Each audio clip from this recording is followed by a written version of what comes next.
오늘은 역사상 가장 떠들썩했던 금융사기극 중 하나, 그리고 그 시대의 광기를 캔버스에 담아낸 한 천재 화가의 이야기입니다.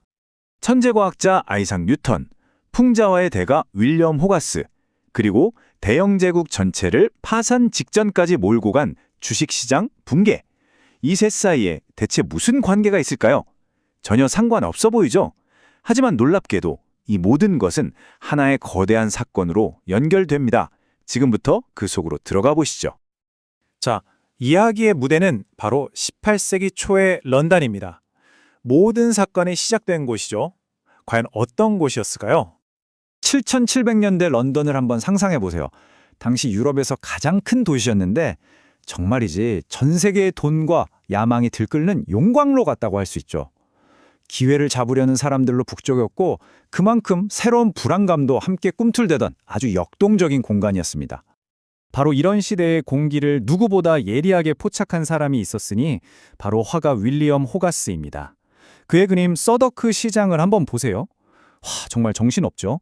무너질 듯한 무대에 와장창 깨지는 도자기들, 이건 그냥 시장 풍경이 아니에요. 당시 런던 사회 전체가 얼마나 위태로운 성공과 파멸의 경계선 위에서 아슬아슬하게 춤추고 있었는지를 보여주는 겁니다. 호가스는 그냥 그림만 잘 그리는 사람이 아니었어요. 일종의 새로운 장르를 발명했는데 스스로 현대적 도덕 주제라고 불렀죠.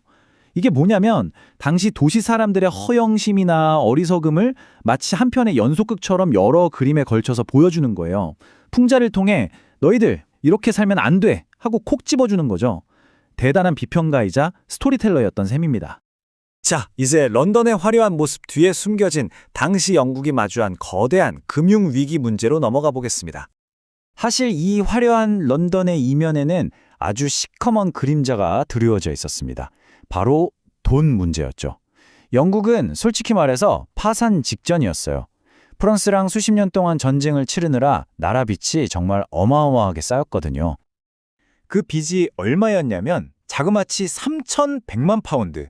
지금 돈으로 환산하면 글쎄요, 수십억 파운드는 좋게 되겠죠. 상상도 안 가는 금액입니다. 나라가 망하기 일보 직전이었던 겁니다. 그래서 정부는 뭐라도 해야 했어요. 아주 파격적인, 아니 무모하기까지 한 해결책이 필요했던 거죠. 그리고 그때 마치 구세주처럼 등장한 하나의 거대한 금융계획이 있었습니다. 그 이름은 바로 남해 회사입니다. 계획은 겉보기엔 그럴듯했어요. 이 회사가 나라 빚을 몽땅 떠안는 대신 정부는 회사한테 남아메리카랑 독점적으로 무역할 수 있는 권리를 준다는 거였죠. 와, 나라 빚도 해결하고 돈도 벌고 이거 완전 일석이조 아닌가? 싶었겠죠. 근데 여기서 잠깐 좀 이상하지 않나요? 남아메리카 무역, 그거 사실상 스페인이 꽉 잡고 있어서 거의 불가능한 사업이었거든요. 그런 사업권 하나로 어떻게 그 천문학적인 빚을 다 갚는다는 걸까요? 그쵸. 사실 이 계획의 진짜 목적은 무역이 아니었습니다. 이건 거대한 금융마술, 즉 돈 복사 기계를 만들려는 속셈이었던 거죠. 자, 이 무한돈 복사 계획, 이게 정말 기가 막힙니다. 한번 보세요. 첫째, 정부가 사람들한테 진 빚, 즉 국채를 받아요. 그리고 그걸 당시 비싼 가격에 남의 회사 주식으로 바꿔줍니다. 둘째, 정부는 회사가 국채를 가져간 만큼 새로운 주식을 찍어낼 수 있게 허가해줘요. 자, 여기서부터가 마술입니다. 셋째, 회사 손에는 공짜로 생긴 엄청난 양의 주식이 남게 되죠.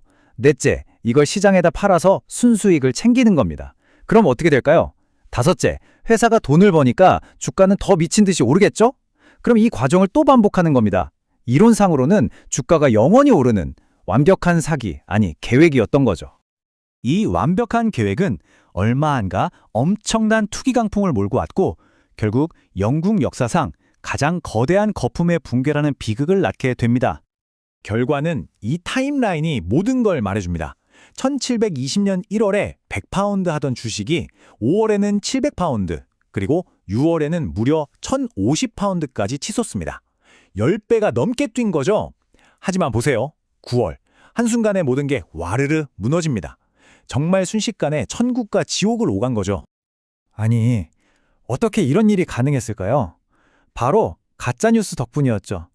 말도 안 되는 소문들이 막 퍼져나갔어요. 남의 회사가 남아메리카 항구를 다 먹었다더라. 심지어 전설의 은광까지 차지했다더라. 뭐 이런 호황된 이야기들이요. 사람들은 이성을 잃고 너도 나도 이 광란의 파키에 뛰어들었습니다. 이 광기 속에서 당대 최고의 천재들의 운명도 엇갈렸습니다. 만유인력의 법칙을 발견한 그 아이작 뉴턴. 처음엔 7,000파운드 벌고 잘 빠져나왔어요. 그런데 주변 사람들이 계속 돈 버는 걸 보니까 배가 아팠던 거죠. 결국 최고점에서 다시 들어갔다가 2만 파운드, 전 재산을 날리고 맙니다. 천체의 움직임은 계산할 수 있어도 인간의 광기는 계산할 수 없다는 유명한 말을 남겼죠. 반면에 작곡가 핸델은 어땠을까요? 그는 현명하게 투자해서 최고점에서 딱 팔고 나왔습니다. 그리고 그 돈으로 왕립음악 아카데미를 세우는 데 썼으니 진정한 승리자였죠. 그리고 바로 이 지점에서 예술과 금융의 이야기가 마침내 하나로 만납니다.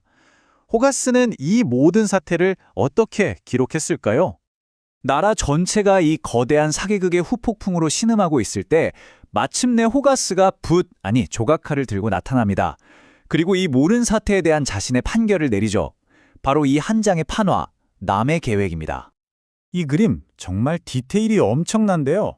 한번 자세히 뜯어볼까요? 저기 중앙에 빙글빙글 돌아가는 놀이기구 보이죠? 저게 바로 주식시장입니다. 귀족이든 평민이든 모두가 미친 듯이 올라타려고 아우성이에요. 왼쪽의 기념비에는 위대한 영웅 대신 기념비적인 어리석음이라고 쓰여 있고요.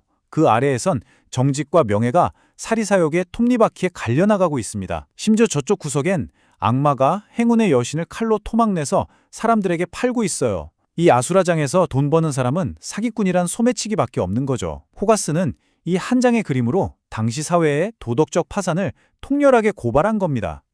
마지막으로 이 남의 버블 사태가 남긴 것들, 그리고 오늘날 우리에게 주는 교훈은 무엇인지 짚어보겠습니다. 이 남의 버블 사태, 그냥 옛날 이야기로 끝나지 않았습니다. 그 후폭풍이 엄청났거든요. 당연히 폭락 전에 주식을 팔아치운 정치인과 회사 임원들에게 국민들의 분노가 폭발했죠. 이 혼란을 수습한 로버트 월폴이라는 정치가는 영국의 초대 총리가 되는 기반을 닦았고요. 그리고 아주 중요한 것, 의회조사 과정에서 세계 최초로 기업 회계감사라는 개념이 탄생합니다. 우리가 지금 당연하게 여기는 금융감독 시스템의 시작이 바로 이 거대한 사기극 때문이었다는 거 정말 아이러니하지 않나요? 그로부터 300년이 흘렀습니다. 시대는 변하고 기술은 발전했지만 과연 인간의 탐욕이라는 게임의 법칙은 정말 변했을까요? 아니면 우리는 여전히 이름만 바뀐 남의 회사의 회전목마 위에서 아슬아슬하게 돌고 있는 건 아닐까요? 이 질문을 남기면서 오늘 이야기를 마치겠습니다.